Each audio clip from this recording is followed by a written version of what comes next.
Hi, it's Dwyer, gamblersadvisory.com, a free site, bettingangle.us, a free site.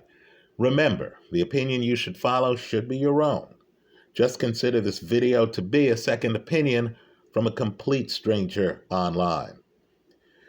Let's talk about Jermall Charlo's return to boxing. You might remember him as being unbeaten, as being a middleweight champion who was etching his name in history. But the question is, are you remembering the current fighter? Let's be clear here. I want you to think for a moment on where you were January 1st, 2020. Right? Understand, that was some time ago. That's more than 3.5 years ago.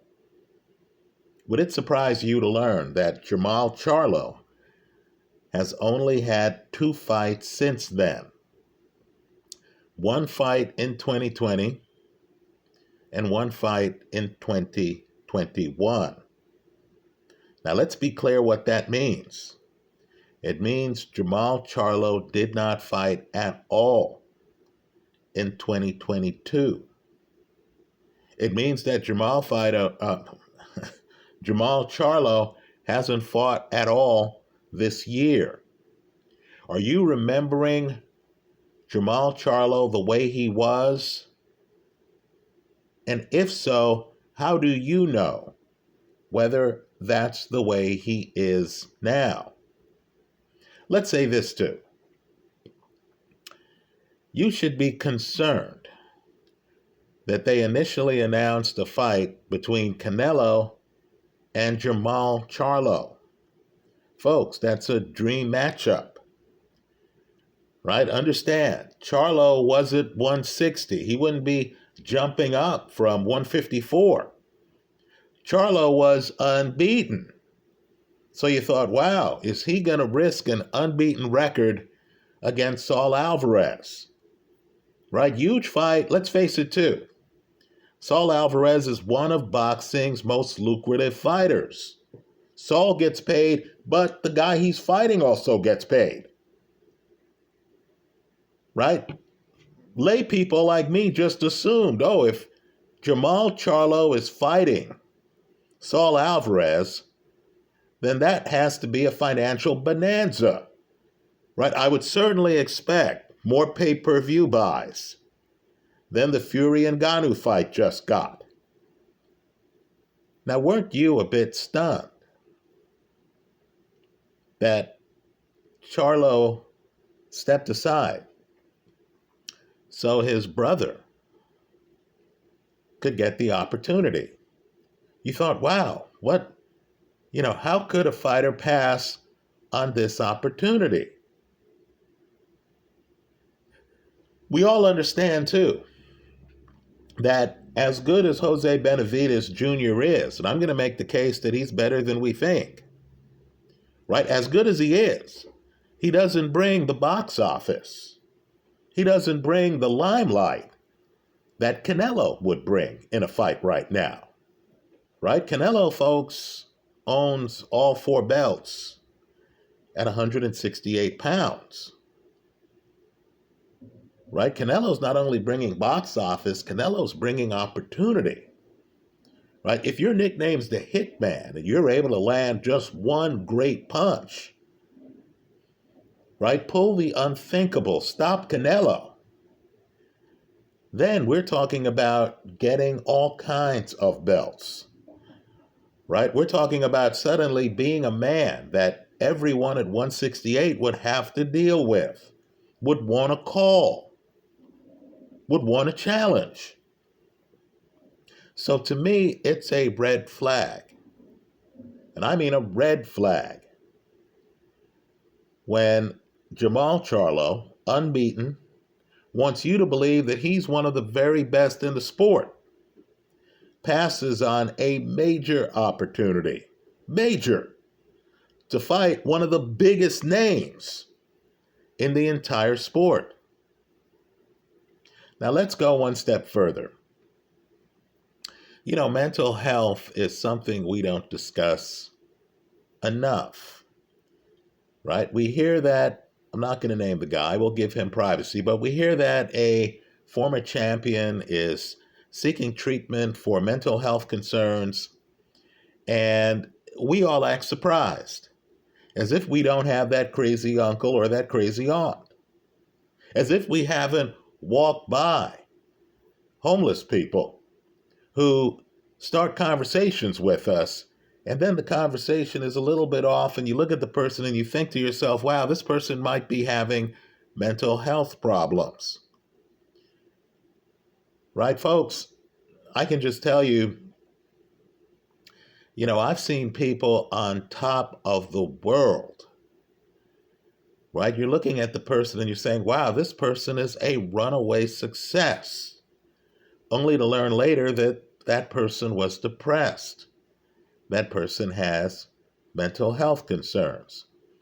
Understand, some of the greats in boxing history have talked about their mental health concerns.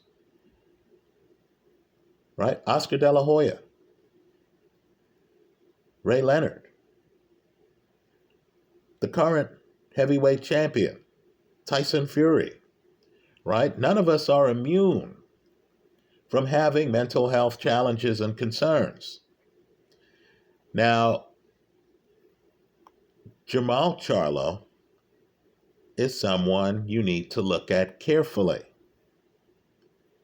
right? He just went through a contentious divorce, right? I'm just telling you, as someone who represents people in court cases involving divorces, I've had calls late at night where my girl has thought I'm creeping on her, right? It's like that old State Farm commercial where I'll get a call and it's from a client.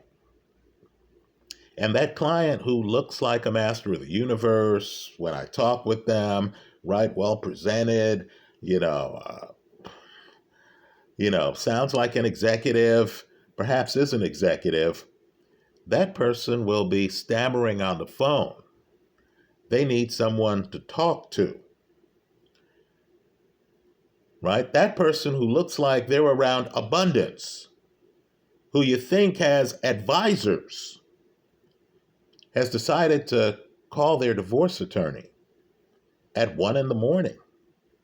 to just talk about life, right? We'll be minutes in the conversation. I mean, minutes in the conversation before I hear a reference to their spouse, before I hear something remotely connected to their divorce case. Divorces can be traumatic. Right now, all I can say is I understand many of us had health concerns in general during the COVID era.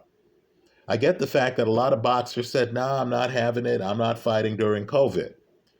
Right? But you combine that with a contentious divorce, especially with boxers, where the boxers understand it's feast today, it's canned foods tomorrow if you lose this fight. Right? Where the boxer looks around at their entourage and has to keep a ledger in their head on how many of these people am I going to lose? If I lose this fight, lose my title, drop in the rankings.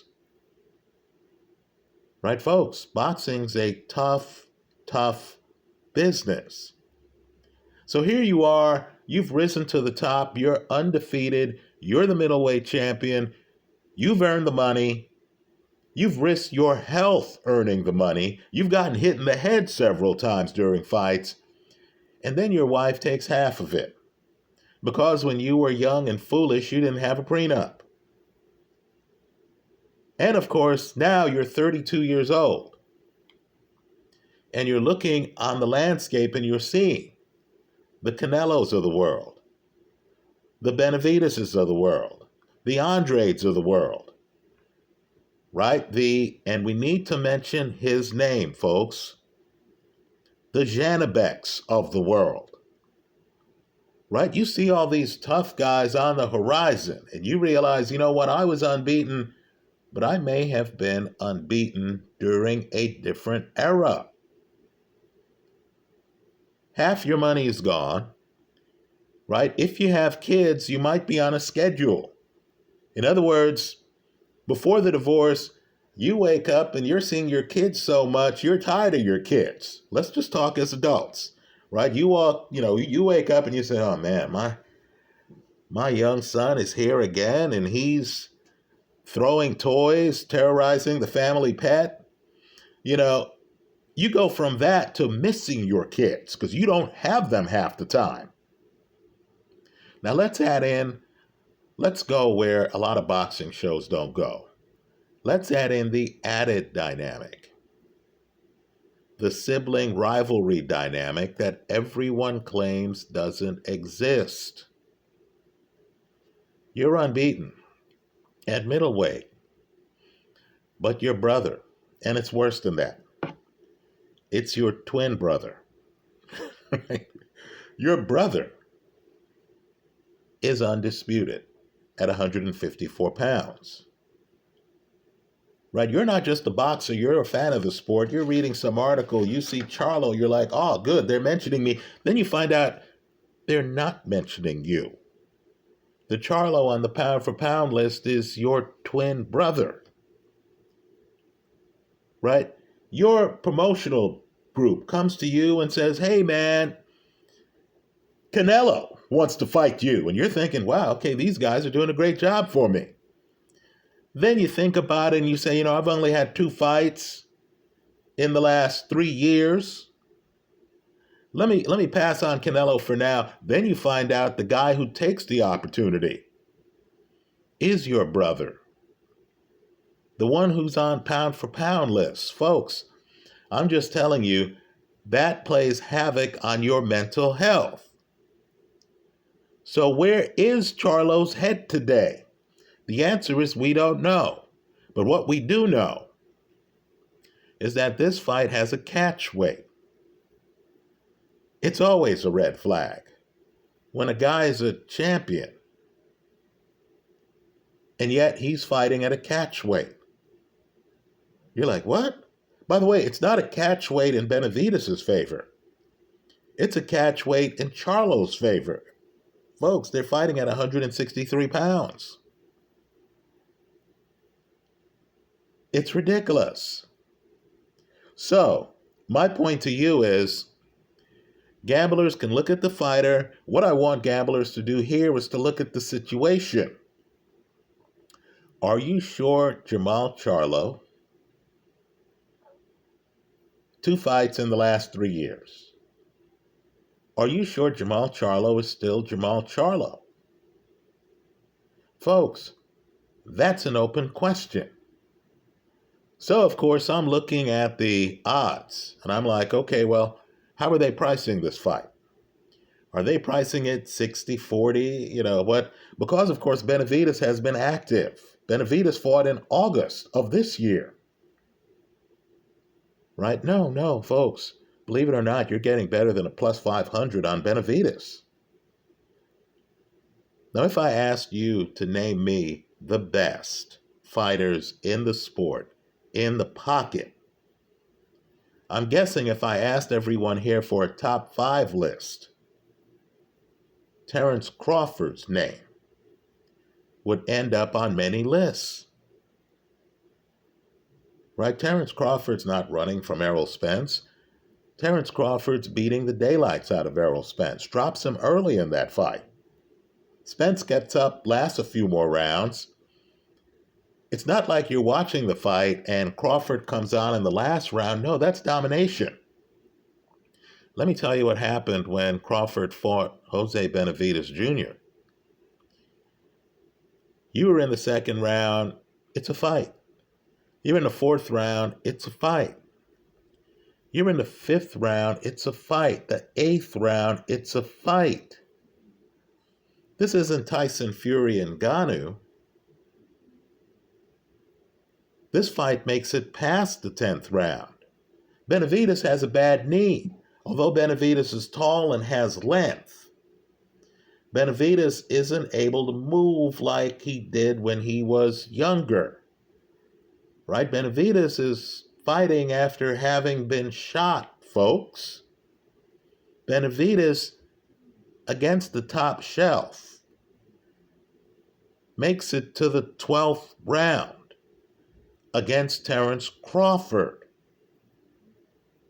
Right, folks, Benavidez does not just better, he does much better than Errol Spence did against Terence Crawford. Now, I understand the concern. Many of you are thinking, wow, Terence Crawford, was that fight at 147? Yes, it was. This fight is at 163. But understand, Benavidez has had multiple fights at 160 since the Crawford fight. Right? So to me, Benavidez is a technician in the pocket. Benavidez has only been knocked out once in his career. And that was to Terence Crawford in the 12th round. Benavidez, by the way, fought Danny Garcia. I consider Swift, Danny's nickname, to be a future Hall of Famer. Look at the resume. Right? He fought Danny at 154. Danny's a tough fighter to go rounds with. Folks, that fight went the distance. Let me repeat that. Danny Garcia against Jose Benavidez Jr. went the distance. Now here, I'm guessing that Jermall Charlo is only going to weigh 163 pounds for the 3 hours before the weigh-in, right? You and I understand these weigh-ins are imaginary, right? A guy shows up. You've had weigh-ins where guys show up, they're on the scale, they strip down, they make weight. Then the guy, as someone's putting a towel around their body, then the guy's immediately reaching, and I mean immediately reaching, for a glass of water. There might be a size gap here, and Benavidez really can't move that well because of his injury. So you're going to have a much bigger man in the pocket with a much smaller man. But you're also going to have a very rusty guy who's dealt with some mental trauma in the ring against a guy who is sharp, who has been fighting, who has been active. I'll be the casino's Huckleberry here. The bet I like, somebody's got to take these plus 500 bets. The bet I like is the underdog. Right? At greater than plus 500, hell, I'll take him at plus 300. I'll take Jose Benavidez Jr. I'll hedge the play with Charlo by stoppage. Let me point out, there's a fight in Charlo's past. Right? Don't go by the official scorecards. You go by your own two eyes and your common sense. I thought, and this is controversial, I thought Charlo lost to Matt Karabov. Right? Karabov, decorated amateur, underrated professionally. Importantly, Karabov, in my opinion, won that fight from the pocket. Right? Charlo's a guy who likes to move away. He likes to use his legs. He has very good legs. Right? The problem is he's going to be shaking the rust off those legs. What I found too, they say legs are the first to go. Power is the last to go. What I found is fighters who rely on movement need to stay sharp. Right? The minute that part of their game decays, you're going to notice it in the ring. Right? This is the comeback fight for Jermall Charlo. I'm not expecting him to have sharp legs for this match. Maybe he will over time. right? Maybe a couple matches from now, he'll be back to being the hitman. I'm not expecting him to be the hitman here. I'm expecting him to have a water pistol here, right? I'm guessing when he realizes that he can't simply outmaneuver Benavidez, and when he realizes that in the pocket he's having problems, I believe he's going to try to take out Benavidez. I wouldn't be surprised if he gets a stoppage. My point to you is the way I'm playing it is to take a swing at the greater than 5-1 on the Benavidez side of the play. And I'll hedge it with Charlo by stoppage. But understand the risk involved. If Charlo wins this fight by decision, and of course, 2 of his recent fights, he won by decision. Hasn't gotten a knockout for years, folks. Years. If Charlo wins this fight by decision, you lose it all. If you're a conspiracy theorist who understands that Charlo is unbeaten, and that if he wins this fight, there are huge fights ahead, right? Whether it's Benavidez, whether it's Andrade, whether it's Canelo, right? There are huge fights ahead for him if he wins this fight. If you believe that the people behind the curtain in boxing conspire to make sure big fights happen, okay, fine. You'll be taking a big risk if you discount him winning by decision. I'm taking that risk, right? I believe Benavidez is underrated. You don't even have to complete the sentence. I hear Benavidez and I'm getting better than 5-1. I'm taking that bet, right? In my opinion, it's not like he's fighting Janibek. He's fighting a guy who's rusty, who's dealing with mental health trauma, a recent divorce, a successful sibling, right? A guy who relies on his legs and he's coming back, and this is his first fight when he might not have the coordination all worked out. I like Benavidez simply to win. I'll hedge the play with Charlo by stoppage. Understand the hole that leaves, and it's substantial given the politics of boxing. If Charlo wins by decision, I lose it all on this fight. That's how I see it. Let me hear from you. I hope you leave your comments in the comment section of this YouTube video. Thanks for stopping by.